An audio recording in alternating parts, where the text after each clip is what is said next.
오늘 우리에게 주시는 하나님의 말씀입니다. 고린도전서 1장 26절부터 31절까지 말씀입니다. 제가 가진 성경 신약 성경 264페이지에 기록되어 있는 말씀입니다. 성경 가지고 오신 분들은 찾아서 읽으시고 또 없으신 분들은 스크린에 남아 있는 대로 26절부터 31절까지 한 절씩 교독하시고 마지막 절은 한 목소리로 합독하길 원합니다. 26절 말씀 제가 먼저 읽습니다. 형제들아 너희를 부르심을 보라.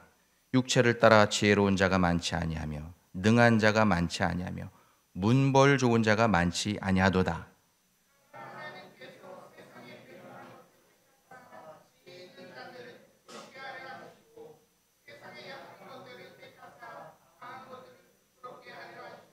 하나님께서 세상에 천한 것들과 멸시받는 것들과 없는 것들을 택하사 있는 것들을 폐하려 하시나니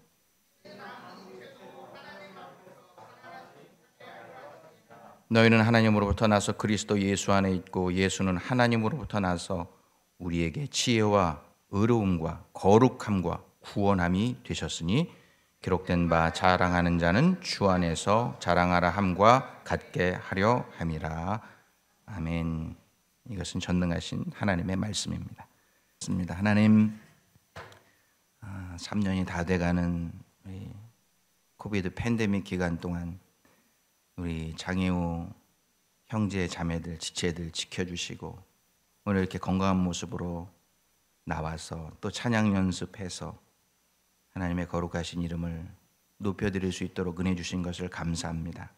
특별히 저들을 우리 사랑의 공동체 누구보다도 주님 더 사랑해 주시고 보호해 주시고 불꽃 같은 눈동자로 지켜주셔서 저들이 더 오랜 시간 동안 하나님을 찬양하고 마음껏 예배하는 우리 공동체 지체들이 되게 하여 주옵소서. 시간 부족한 종의 입술을 통해서 말씀을 전할 때 성령 입술을 주관해 주시고 성령께서 심령을 주관해 주시고 특별히 말씀을 듣는 하나님의 백성들의 마음을 활짝 열어주셔서 옥토밭 되게 하셔서 하나님의 복음의 씨앗들, 하나님의 말씀의 씨앗들이 뿌려질 때 꼭 싹을 맺고 열매 맺는 하나님의 살아 역사하시는 말씀 되게 하여 주옵소서. 예수님의 이름으로 기도하옵나이다. 아멘. 자, 오늘은 저도 우리 장애우 우리 자매들한테 배웠는데 수화로 서로 인사를 한번 했으면 좋겠습니다. 이렇게 한번 주먹을 한번 줘보세요. 주먹을 쥐고 하나님을 당신을 사랑하십니다 할 때 이게 지구래요. 지구. 하나님께서 이게 지구를 이렇게 사랑하셔서 이게 하나님이에요. 하나님은 당신을 사랑하십니다. 한번 해봅시다. 시작. 하나님은 당신을 사랑하십니다. 할렐루야. 하나님은 우리 부족한 지체들뿐만이 아니라 오늘 이 시간 예배드리는 모든 하나님의 자녀된 우리를 사랑해 주시고 또 이 시간 말씀으로 힘과 용기를 주실 줄로 믿습니다. 올 2022년은 아마도 이 미국 독립기념일, 특별히 시카고 독립기념일, 우리가 살고 있는 시카고 지역에서는 가장 worst한 인디펜던트로 그렇게 기억이 될 것 같습니다.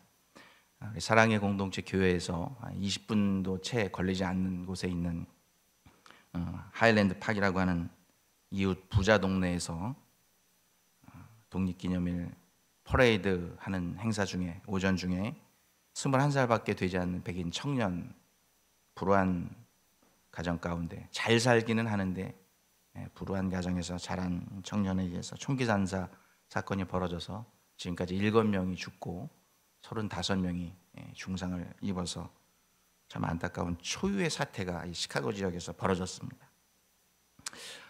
오늘 그 총기 사건으로 인해서 사망했던 어린이들 또 젊은 사람들 또 노인분들 모든 분들의 장례식이 이제 오늘부터 본격적으로 진행된다고 합니다. 특별히 그들이 출석했던 교회들이 있잖아요. 그 출석했던 교회들은 오늘 예배를 추모 예배 형식으로 그렇게 드린다고 합니다. 비록 우리 사랑의 공동체는 그런 슬픔을 당한 가족이나 유족들이 없지만 오늘 예배를 드리면서 시카고 지역에 있는 모든 교회들이 또 우리 사랑의 공동체도 죽은 영혼들을 추모하는 마음으로, 또 슬픔을 당한 유가족들을 위로하는 마음으로 예배해야 되지 않을까, 그런 생각이 되어집니다.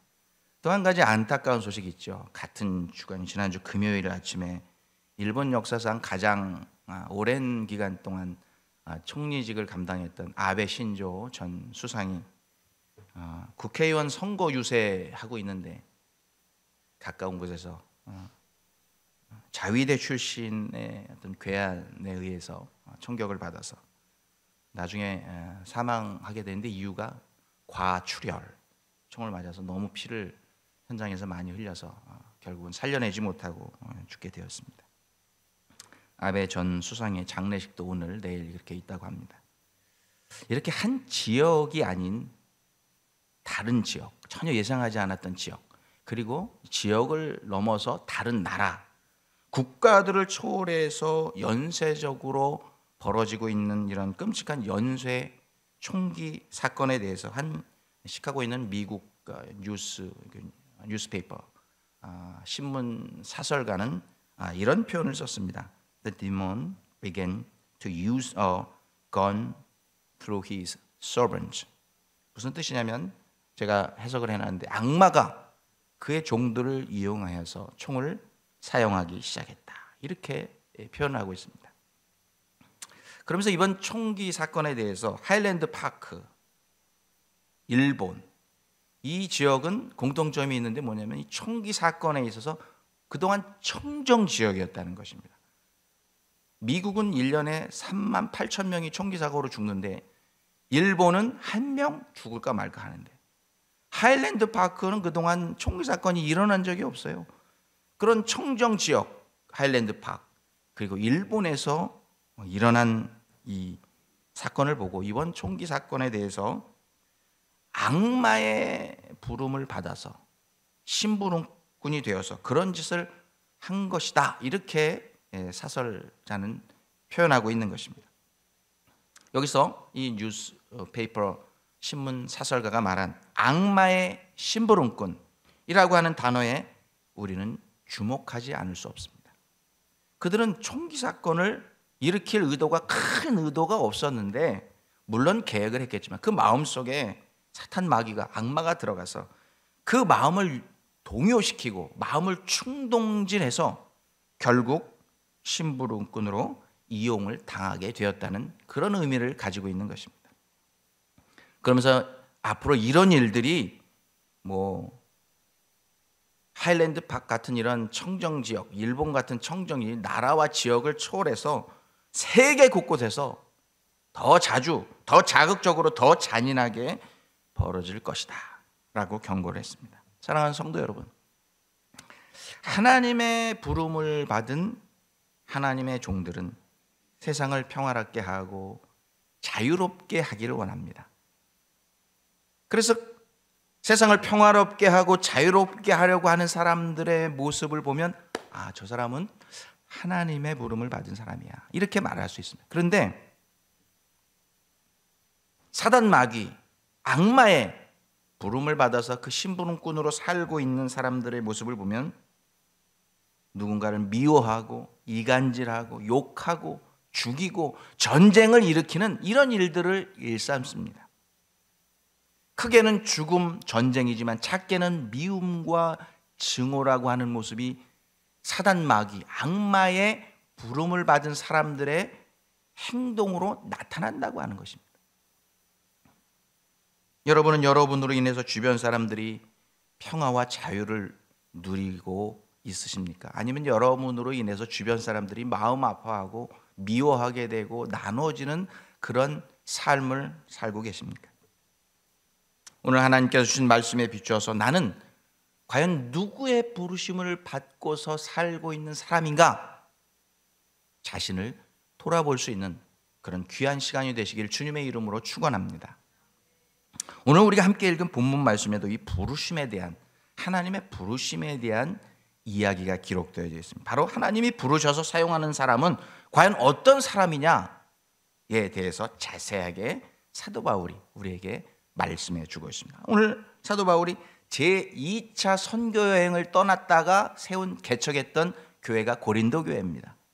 그리스 지역에 있는 그런 교회인데 그 교회를 향해서 안타까운 마음으로 편지를 써서 보냅니다. 그런데 이 편지를 쓰면서 사도 바울은 그 당시에 고린도 교회 상황에 대해서 객관적으로 먼저 보고 객관적으로 볼 때 고린도 교회 성도들아 형제들아 너희는 이런 사람이고 이런 교회야 라고 평가를 합니다. 고린도전서 1장 26절에 이렇게 기록하고 있습니다. 형제들아 너희를 부르심을 보라. 육체를 따라 지혜로운 자가 많지 아니하며 능한 자가 많지 아니하며 문벌 좋은 자가 많지 아니하도다. 이것이 바로 고린도 교회의 그 당시의 상황이었다고 하는 것입니다. 다른 초대교회의 다른 교회들과 비교해 볼 때 이 고린도 교회의 특성을 말해주고 있는데 거기에는 다른 교회들에 비해서 세 가지 부류의 사람들이 조금 더 많지 않았다, 부족했다라고 사도 바울은 말해주고 있습니다. 첫 번째는 어떤 종류의 사람이나 지혜로운 자가 많지 않다. 고린도 교회 성도들아, 너희 교회는 지혜로운 자가 많지 않았어. 내가 개척할 때, 목회할 때 보니까. 여기 한글 성경에는 지혜로운 자가 많지 않은 교회였다 이렇게 말하고 있는데 여기에 보면 지혜로운 자라고 하는 말을 성경 헬라어 찾아보니까 소포이라고 말하고 있는데 여기서 말하는 정확한 뜻은 지혜로운 헬라 철학자들과 같이 공부를 많이 하고 학벌이 좋은 그런 지혜로운 학벌 많은 그런 사람들이 고린도 교회 성도들에게 많지 않았다 이렇게 사도 바울은 평가하고 있는 것입니다. 그 당시에 학벌 좋았던 이 소포이 지혜로운 자라는 사람들은 주로 그리스의 아테네라든지 아니면 이집트의 알렉산드리아 같은 곳에서 주로 활동을 했기 때문인 것입니다. 그럼 두 번째로 고린도 교회에 어떤 종류의 사람들이 많지 않았느냐? 능한 자가 많지 않으며 그랬으면 여기 능한 자 헬라어를 보니까 뒤나토이라고 되어 있는데 무슨 뜻이냐면은 정치적인 능력이 없는 사람을 말합니다. 국회의원이라든지 원로의 의원이라든지 시의원이 정치적인 파워를 발휘해서 이 고린도 지역을 좀 뭔가 발전시키려고 하는 그런 정치적인 폴리티컬 파워가 있는 사람이 고린도 교회에는 너네 교회는 없었지 않느냐 이렇게 말하고 있는 것입니다. 그리고 세 번째로 고린도 교회는 어떤 종류의 사람들이 없었느냐? 문벌 좋은 자가 많지 아니하도다. 성경 오늘 보니까 우게네이스라고 되어 있습니다. 무슨 뜻이냐면 사회적으로 상류계층, 요즘 말로 말하면 다이아몬드 숟갈, 금수저, 은수저를 태어날 때부터 입에 물고 태어났던 사람이 고린도 교회에 너네 교회는 없었지 않느냐 이렇게 말하고 있는 것입니다. 객관적으로 볼 때 고린도 교회는 지혜로운 철학자도 없고 폴리티컬 파워 정치적이 있는 사람도 없고 귀족이나 명문 가문 출신도 없는 그런 교회 성도들이 주류를 이루고 있는 교회가 아니었느냐 이렇게 묻고 있습니다. 경제 수준, 지혜 수준, 정치 수준 다 떨어지는 사회적으로 아주 나약하고 소외된 하층민들로 구성된 교회가 고린도 교회였다고 사도 바울은 평가하고 있는 것입니다. 이렇게 고린도 교회의 실제적인 위치와 상황을 자세하게 편지에 기록해 놓고서 이렇게 말합니다. 고린도 교회 성도들아, 너희들이 이런 교회였던 것을 너희들이 잘 알고 있지 않느냐. 그렇게 묻고 나서 다음 편지를 이어갑니다. 고린도서 1장 27절로 28절 말씀입니다. 제가 참 좋아하는 말씀입니다. 그러나 하나님께서 세상에 미련한 것들을 택하사 지혜 있는 자들을 부끄럽게 하려 하시고 세상에 약한 것들을 택하사 강한 것들을 부끄럽게 하려 하시며 하나님께서 세상에 천한 것들과 멸시받는 것들과 없는 것들을 택하사 있는 것들을 패하려 하시는도다. 할렐루야.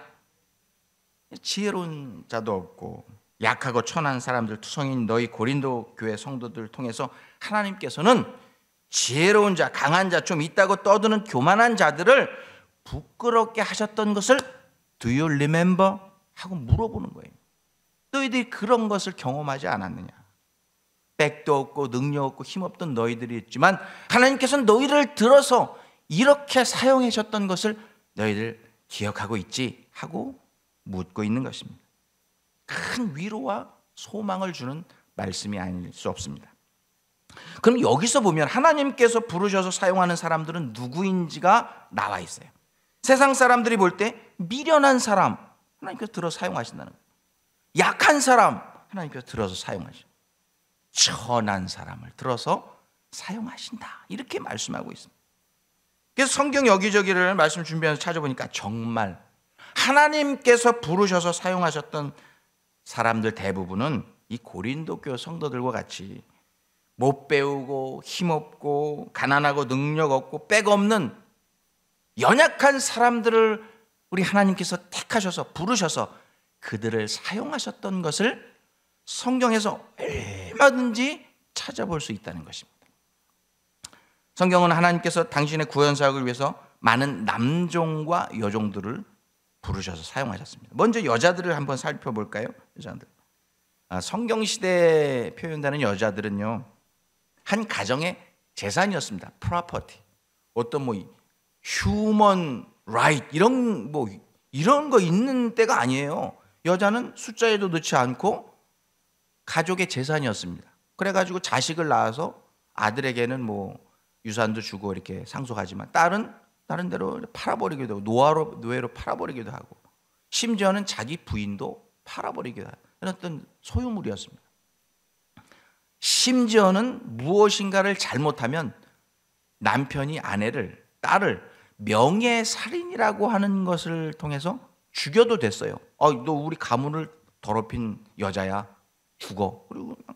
그래도 그 사회는 그 가장을 처벌하지 못하는 시대가 이 성경 시대였다는 것입니다. 그런데 하나님께서는 그런 성경 시대에도 이 연약한 여자들을 불러서 귀하게 사용하셨다는 것입니다. 그 대표적인 예가 사라를 우리가 찾아볼 수 있습니다. 믿음의 조상 아브라함의 부인이었습니다. 어린 시절 그 당시에는 에버리지리 평균적으로 13살 전에 시집을 다 갔습니다. 그래서 실제적으로 성경을 보면 어린 시절 13살 좀 됐을 때 사촌 오빠죠. 실제로 사촌 오빠입니다. 아브라함이 사촌 오빠 같은 이스라엘 족속들끼리 결혼을 시켰으니까 사촌 오빠였던 아브라함에게 시집 와서 결혼 생활을 하는데 결혼 생활 80주년이 다 돼가는데 애가 없어요. 거의 다 돼가. 그래서 첫 번째 족장이었던 아브라함 첫 번째 족장에서 대를 이어야 되는데 첫 번째 족장부터 대를 못 이어요. 89세까지 아기가 없어요. 아브라함 99세까지 없었어요. 그런데 하나님께서 그의 태를 여셔서 아들을 얻게 해주셨어요. 100세에 사라의 나이는 90세 이삭을 낳게 해주셨죠. 하나님께서는 사라를 통해서 이삭을 낳게 해서 족장 시대를 이어가게 하셨고 그리고 사라의 믿음 하나님께서 그에게 체험하게 했던 사라의 믿음을 이삭에게 전수할 수 있는 계승할 수 있는 그런 믿음의 어머니가 되었다고 하는 것입니다. 이렇게 사라를 사용하셨던 거 보여요. 근데 참 재밌는 게 있어요. 뭐냐면 이렇게 어렵게 아버지 아브라함이 100세의 아들을 낳은 이삭. 근데 40이 되도록 결혼을 못하다가 이제 안 되겠다 해서 고향으로 종을 보내서 신부감을 데리고 오잖아요. 아주 아리따운 신부를 데리고 옵니다. 그 아리따운 신부의 이름이 리브가입니다. 영어로는 레베카 이렇게. 레베카를 리브가를 데려옵니다. 근데 40에 결혼했는데 20년 동안 또 애를 못 낳아요. 또 데리고 와요. 그래서 이 이삭이 40세 됐을 때 하나님께서 이 리브가의 태를 여셔서 잉태케 하셔서 이제 자녀를 낳게 해주십니다. 근데 하나만 낳은 게 아니라 몇 명을 낳아요? 쌍둥이를 낳아요. 누구를 낳습니까? 형 에서와 동생 야곱을 낳게 됩니다. 이렇게 부족했던 연약했던 뭔가 부족했던 그 잉태하지 못했던 리브가를 통해서 족장 시대를 또 이어가시고 그의 믿음을 또 야곱에게 전수하는 믿음의 어머니로 사용하셨다는 것입니다. 근데 그 이후에 똑같은 일이 또 벌어집니다. 아브라함과 이삭의 뒤를 이어서 세 번째 족장 시대를 이어가던 야곱. 그가 가장 사랑했던 아내가 이름이 뭐예요? 라헬입니다. 영어로는 번역해서 레이첼이라고 돼 있는. 라헬을 너무너무 사랑해서 7년 동안 더 일해서 아내로 삼았잖아요. 그런데 이 레이첼도 라헬도 결혼하고 나서 또 아기를 못 갖는 거예요. 첫 번째 족장 아내도 못 갖고, 두 번째 족장 아내도 애를, 세 번째 족장의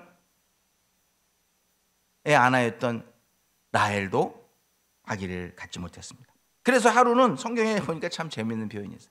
라헬이 남편 야곱을 찾아가서 신경질 냅니다. 라헬이 야곱에게 아들을 낳아주지 못하자 야곱에게 이르되 나로 자식을 낳게 하라. 그렇지 않으면 내가 죽겠노라. 여러분, 참 재미있는 표현입니다.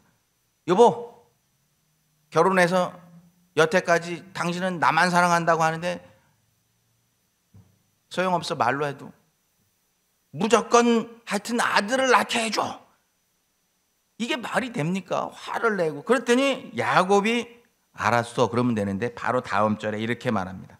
야곱이 하나에게 누를 바라여 가로되 그대로 성태치 못하게 하시는 이는 하나님이시니 내가 하나님을 대신하겠느냐? 부부싸움이 팍 붙은 거예요. 아니 다른 거는 다 사랑해주고 다 해주는데 이게 안 되는 일을 해달라고 그러니까 이제 이 야곱도 스트레스가 팍. 대신하겠느냐? impossible 하고 그냥 선언을 한 겁니다. 그런데 하나님께서는 참 잘 배우신 분이에요. 이 둘이 사랑하는데 이 애기 없는 것 때문에 이 부부싸움하는 야곱과 라헬을 보시고 라헬의 눈물을 보시고 기도를 들으시고 그 태문을 열어주셔서 네 번째 족장인 아들을 낳습니다. 누굽니까? 요셉을 라헬의 몸에서 낳게 해주십니다. 여러분 참 아이러니하지 않습니까? 첫 번째 족장 안에, 두 번째 족장 안에, 세 번째 족장. 어떻게 아이를 다 가질 수 없을까요? 성경에 보면 이런 아이 못 갖는 연약한 여인 이야기만 나오는 게 아니라 여러분 에스더 아시죠? 에스더는 어렸을 때 부모를 다 잃었어요. 그래갖고 외삼촌이었던 모르드게의 품에서 자랐어요. 그리고 또 포로 생활을 하러 다 바벨론으로 끌려갔잖아요. 그 나중에는 이제 페르시아도 되고. 나중에 하나님께서 이 고아 출신이었던 에스더를 너무 이쁘게 자라게 하셨어요. 그래가지고 나중에 페르시아의 왕후가 되잖아요. 그런데 어느 날 이 하만이라고 하는 이 악한 신하가 유대인들을 다 죽여버리려고 왕의 도장을 찍어가고 다 파발을 보냈어요. 다 오늘 내일 아침 9시에 다 죽여. 몇십만 명, 몇백만 명 되는. 다 하는데 그날 목숨을 걸고 이 에스더가 황제 앞에 나갑니다. 아하수에로 황제에게 나가. 죽으면 죽으리라. 각오하고 가서 이 사실을 말하고 그 악한 신하를 처벌하고 세상에 흩어져 살고 있던 모든 유대인들의 생명을 거둡니다. 구원해냅니다. 그래서 그거를 푸림이라고 하는 불임절의 주인공이 바로 이 에스더가 됩니다. 라합 기생이었습니다. 가나안 역사의 정복에 놀랍게 사용된 여인이었습니다. 예수님의 족보에도 룻 이방 여인이었어요. 아랍 여인이었는데 그것도 과부였었습니다. 그런데 그 연약한 여인들을 들으셔서 하나님의 나라를 위해서 놀랍게 사용하시고 예수님의 족보에 룻도 나오잖아요. 그리고 사마리아에 5명이나 되는 남편과 살았던 그 사마리아 연약한 여인, 버려진 여인, 예수님께서 그에게 영생의 말씀을 주십니다. 그리고 사마리아 복음화를 위해서 그 사마리아 여인을 사용하시는 것을 볼 수 있습니다. 자, 하나님께서는 왜 멀쩡한 여자들, 이쁘고 잘생기고 능력 있고 백그라운드 있는 여자들을 다 뒤로 하시고 왜 이런 능력 없고 부족하고 연약한 여자들을 사용하셔서 하나님의 구원 사역을 위해서 부르셔서 사용하셨을까요? 오늘 본문 말씀 성경은 우리에게 이렇게 대답해 주고 있습니다. 우리 다 같이 한번 읽어볼까요? 고린도전서 1장 29절을 30절 시작. 이는 아무 육체도 하나님 앞에서 자랑하지 못하게 하려 하심이라. 기록된 바 자랑하는 자는 주 안에서 자랑하라 함과 같게 하려 함이라. 할렐루야. 그거는 그 사람이 이뻐서 그랬어. 그거는 그 여자가 학문이 좋고 문벌이 좋아서 그랬던 거야. 그래서 사람들이 그들에게 영광을 돌린 게 아니라 그 여자는 그 일을 할 수가 없었어. 그런데 하나님이 하셨어. 하나님께 영광을 돌리도록 하나님께서는 연약한 여인들을 부르셔서 그들을 사용하셨다고 하는 것입니다. 그럼 남종들을 또 어떻게 사용하시는지 여러분 이해를 돕기 위해서 제가 밑에 조그맣게 써놨는데 성경 시대를 이렇게 구별해 놨어요. 족장 시대, 아브라함부터 족장 시대, 출애굽 시대, 사사 시대, 다윗이 있었던 왕정 시대, 그리고 구약과 신약의 이제 중간 시대가 있습니다. 그 시대마다 남종들을 불러서 위대하게 사용하시는데, 그 당시에 남자로 태어난다는 것은 축복이었습니다. 그런데 장자로 안 태어나면 다 헛개비예요. 다 의미가 없어요. 왜냐하면 상속도 조금밖에, 쥐꼬리만큼밖에 못 받고, 대우도 못 받고, 그리고 하나님께서 주신 장자 축복권은 장자들에게만 이어지니까 손얹고 축복하면 정말 축복이 주셨던 축복권이 이어지는데, 차자, 둘째 뭐 소용없어요. 그러니까 장자로 안 태어나면 별 의미가 없는. 그런데 이 족장 시대에 하나님께서는 장자를 택해서 사용하시지 않고 차자를 택해서 사용하셨던 일들이 굉장히 많습니다. 여기 그림에 나와 있는 아브라함이 별이 쏟아지는 밤에 하나님께로부터 부름을 받습니다. 아브라함의 아버지 이름은 데라였었습니다. 데라가 3명의 아들을 낳죠. 하란 큰아들, 아브라함 둘째 아들, 그리고 데라가 3번째 아들이 봤는데, 아버지가 3 아들을 낳는데 아브라함이 2번째 아들이 차자였어요. 하나님께서는 아브라함을 통해서 2번째 아들을 통해서 족장 시대를 열어가시고 이스라엘 구원의 문을 여셨다고 하는 것입니다. 이삭도 사실은 아브라함의 육체를 따라서 난 첫 번째 아들이 아니에요. 아브라함의 육신을 통해서 하갈 여종의 몸을 통해서 첫 번째 아들은 이스마엘이에요. 사실은 이삭은 육체적인 출생으로 보면 2번째 아들입니다.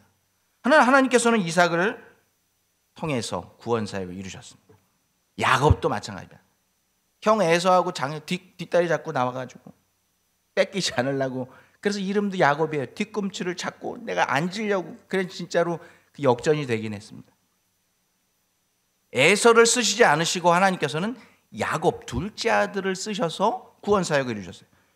4번째 족장이었던 요셉은요, 야곱의 2번째 아들도 아니고 11번째 아들이었어요. 11번째. 하나님께서는 요셉, 부족한 모습의 요셉을 들어서 사용하셨다고 하는 것입니다. 하나님은 놀랍게도 이 초기 족장 시대 4대 족장들을 다 장자가 아닌 차자나 막내, 뒤에서 난 아들들을 부르셔서 사용하셨던 것을 보게 됩니다. 출애굽 시대도 어떻습니까? 뭐 다른 시간이 없으니까 다 못하지만 출애굽의 영웅 리더자, 영도자 모세, 살인자였고 도망자였는데 그 또한 장자가 아니었습니다. 장자는 아론, 대제사장이었던 아론이요. 2번째 아들이었어요. 모세는. 사사시대 남종들도 마찬가지입니다. 다른 많은 사사들이 있지만 대표적인 사사가 삼손입니다. 삼손의 어머니도 잉태하지 못해서 하나님께 눈물로 기도했더니 하나님께서 그 태음문을 여셔서 하나님 아들을 주시면 내가 이 아들을 나실인으로 하나님께 드리겠습니다. 머리에 삭도를 대지 않고 독주를 마시지 않고 거룩한 삶을 살도록 하나님께 바치겠습니다. 그래서 삼손을 통해서 블레셋의 침략으로부터 이스라엘 백성들을 구원하는 사사로 사용하셨습니다. 사사시대하고 또 왕정시대를 잇는 브릿지 역할을 했던 이스라엘 최고의 선지자가 있죠. 사무엘 선지자. 마찬가지로 엄마가 아이를 낳지 못했습니다. 우리가 잘 아는 한나죠. 눈물의 한나의 기도를 들으시고 하나님께서 태문을 여시고 그에게 아들을 주셔서 사무엘, 이스라엘의 위대한 선지자로 사용하셨던 것을 보게 됩니다. 왕정시대에는 다윗은 장자도 아니고 차자도 아니고 2세 몇 번째 아들이에요. 저 막둥이 8번째 아들. 사무엘이 안숫기도 해주러 다 모여라 그랬더니 7형들 다 오고 다 해서 아니라고 하나님이 아니라니까 야 또 있냐 그러니까 양 치러 가 있는 막둥이 하나가 있는데 걔는 그냥 볼품도 없어서 부르지도 않았어요. 그러니까 야 데리고 와. 그래가지고 하나님께서 다윗에게 안수하고 왕으로 나중에 세우시는 것을 보게 됩니다. 8번째 막내 아들을 부르셔서 사용하시는 것입니다. 그리고 구약시대하고 중간시대를 잇는 사이에 하나님께서 예수님이 태어나시기 전에 위대한 선지자를 보내는데 세례 요한을 보내셔요. 그 어머니 또한 엘리사벳, 애를 못 낳아요 또. 그래가지고 하나님께서 그 태문을 여셔서 세례 요한을 잉태케 해서 구약시대와 신약시대를 잇는 예수님의 발걸음을 미리 예비하는 일꾼으로 사용하신 것을 볼 수 있습니다. 하나님이 이렇게 족장시대를 통해서 쭉 중간시대까지 부족한 남종들을, 두 번째 아들, 11번째 아들, 막내 아들, 이런 연약하고 부족한 자격이 없는 하나님의 남종들을 부르셔서 택하셔서 하나님의 역사를 위해서 놀랍게 사용하셨던 것을 우리 성경의 역사 가운데 발견할 수 있는 것입니다. 그럼 왜 하나님께서 이렇게 수많은 장자들을 놔두시고 능력 있는 사람들을 다 놔두시고 이렇게 연약하고 부족하고 능력 없는 남종들을 불러서 사용하셨을까요? 다시 한번 그 이유를 오늘 본문에 나와 있는 거 읽어보겠습니다. 시작. 이는 아무 육체도 하나님 앞에서 자랑하지 못하게 하려 하심이라 기록된 바 자랑하는 자는 주 안에서 자랑하라 함과 같게 하려 함이라. 아무 육체도 내가 했어, 그 사람이 했어, 그게 아니라 하나님이 하셨어 라는 이 간증이 나오도록 하시기 위해서 하나님께서는 연약한 여종과 남종들을 택하셔서 부르셔서 사용하시는 줄로 믿습니다. 사랑하는 성도 여러분, 여러분 혹시 여러분 가운데 신앙생활하면서 우리 사랑의 공동체 모습이 고린도 교회 모습하고 크게 다르지 않다고 생각해요. 여러분 가운데 혹시 나는 미국에 와서 공부를 좀 했어야 되는데 공부를 못해서 너무 아쉬워, 영어도 못하고 또 학위도 못 받고 너무 아쉬워, 부끄러워, 이런 분들이 여러분 가운데 계십니다. 나는 다른 사람들은 이민 와가지고 돈도 많이 벌고 잘 살고 집 사가지고 뭐 잘 먹고 잘 산다는데 나는 그냥 하루하루 살아가는 게 이렇게 힘든데 이렇게 부끄러워서 뭐 전도도 못하겠어, 남 부끄러워서, 이런 생각을 하신 분이 계십니까? 혹시 여러분 가운데 건강치 못해서 실망 중에 절망 중에 계신 분이 계시지 않습니까? 나는 여자니까, 그런 생각하신 분 계세요? 특별히 오늘 찬양을 드렸다. 나는 장애우라서 부족한 게 많아서. 오늘 그런 생각하는 모든 하나님의 자녀들에게, 특별히 또 사랑의 공동체 목사님들 목회하는데 작은 교회들 목회하고 있어서 이렇게 주눅 들고 계실지도 모르지만, 하나님께서는 그런 연약함의 조건을 가지고 있는 성도들에게 연약한 남종과 여종들을 택하셔서 하나님의 놀라운 사역을 이루시길 원하시는 줄 믿으시기 바랍니다. 여러분 있으면 하나님께서 택하시지 않아요. 왜냐? 네가 있어서 네가 한 거야, 이렇게 하나님 그런 얘기를 듣고 싶어 하시지 않아요. 그 사람은 그 일을 절대로 할 수 없는 사람인데 어떻게 그 일을 했대? 하나님이 하셨어. 그 여자분이 어떻게 그 연약한 분이 그 일을 했대? 하나님이 도와주셔서 하셨대. 어떻게 그 남자 집사님이 그런 일을 하셨대? 능력도 없는 분이 하나님이 도와주셔서 하셨대. 우리 교회 참 자랑거리죠. 선유 집사님 플룻도 부르고 노래도 하고 기타도 치고 일부 예배 반주도 하고. 여기서 이거 다 할 수 있는 사람이 어디 있어요? 그럼 선유 집사님에 비하면 뭐 우리 다 장애우지, 다 부족한 사람입니다. 하나님께서는 연약한 모습을 들어서 훈련시키셔서 귀하게 사용하시는 모습을 우리 가운데서 보게 되잖아요. 혹시 여러분 하나님께 부름받아서 사용받고 싶은데 내가 너무 연약하다, 돈이 없고 경제적으로 물질적으로 건강적으로 우리 모든 상황적으로 가정적으로 내가 부족해서 하나님 일을 감당하기 너무나 힘들어 라고 생각하는 분이 여러분 가운데 혹시 있다고 하면 여러분 절대 그렇게 생각하시면 안 돼요. 오늘 사도 바울은 그런 너희들의 연약함이 오히려 하나님께 부름을 받는 강함, 프리빌리티, 그리고 장점이 된다고 주님께서 말하고 있는 것입니다. 여러분 부족한 것이 있습니까? 축하드립니다. 왜냐? 부족하고 연약한 여러분의 그 모습을 보시고 겸손히 하나님 앞에 나오시기만 하면 하나님께서는 연약한 부족한 여러분들을 들으셔서 하나님의 사역을 위해서 놀랍게 사용해 주시는 분이시기 때문입니다. 이 모든 하나님의 깨우쳐 주시는 교훈의 말씀이 여러분 가운데 새겨주셔서 어떤 시련, 역경, 절망, 어려움 가운데 있을지라도 소망을 놓지 마시고 하나님께 부름받아 사용되시는 하나님의 귀한 자녀들, 일꾼들 되시기를 주님의 이름으로 축원합니다. 기도하겠습니다. 하나님, 저희 사랑의 공동체, 세상적으로 보면 고린도 교회와 같이 또 학벌 좋은, 능력 있는, 문벌 좋은 그런 사람들이 많지 않은 그런 교회입니다. 하지만 하나님, 부족한 것 중에 하나님께서 우리가 겸손히 나아가면 그 연약한 모습을 보시고 우리 사랑의 공동체 성도들 연약함을 택하셔서 부르셔서 놀랍게 사용해 주실 줄로 믿습니다. 특별히 우리 사랑의 공동체 연약한 모습 많지만 하나님, 우리 연약함으로 인해서 우리 사랑의 공동체를 택하시고 부르셔서 사용해 주실 줄로 믿습니다.